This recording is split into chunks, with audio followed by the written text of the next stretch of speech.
C'est la 15e journée du championnat de Top 14 au Matmut Stadium de Gerland où le Loup accueille la section paloise. Les joueurs de Pierre Mignoni sortent déterminés des vestiaires, ils espèrent bien épingler un nouveau succès à leur tableau de chasse. Pourtant, ce sont les Palois qui inscrivent une première pénalité par Samuel Marquez en début de partie. Réaction des Rodaniens, les avants pilonnent, Jean-Marc Doussin sort ce ballon, passe au pied de Charline Cataille sur l'aile d'Ethan Dumortier, remise intérieure pour Toby Arnold et l'arrière qui s'échappe malgré deux adversaires pour inscrire le premier essai dans cette partie. Sur cette action, la passe au pied de Charline Cataille, la lutte aérienne avec Ethan Dumortier face à Jess Mogg et enfin la conclusion pour Toby Arnold.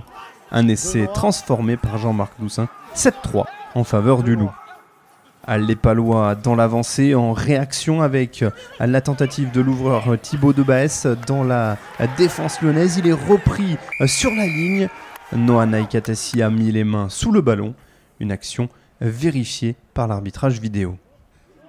Ce que tu me montres ne sont pas probantes, donc je vais rester sur un avantage du 2 noir qui est hors jeu et pénalité pour les blancs. Tu es d'accord avec ça ?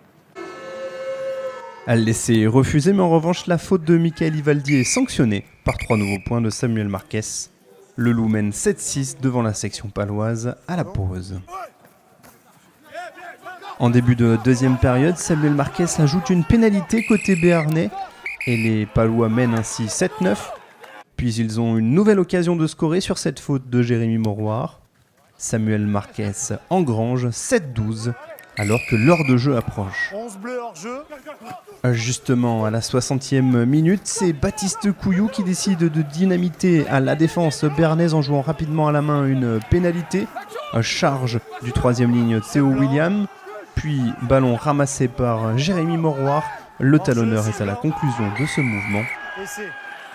L'essai est validé pour Jérémy Mauroir, le talonneur entré en jeu il y a quelques minutes. Cet essai est transformé par Jonathan Wisniewski à 14-12 en faveur des Lyonnais.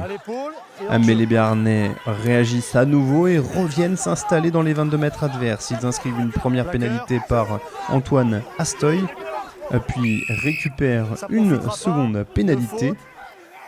Oui, exactement. L'occasion pour Antoine Astoy d'ajuster un nouveau coup de patte et de permettre à la section paloise de reprendre les devants à 17-18 à quelques minutes de la fin du match. Dès lors, les Béarnais restent installés dans le camp lyonnais et valident ainsi un précieux succès à 17-18 sur la pelouse du Loup. Bonus défensif pour les Rodaniens.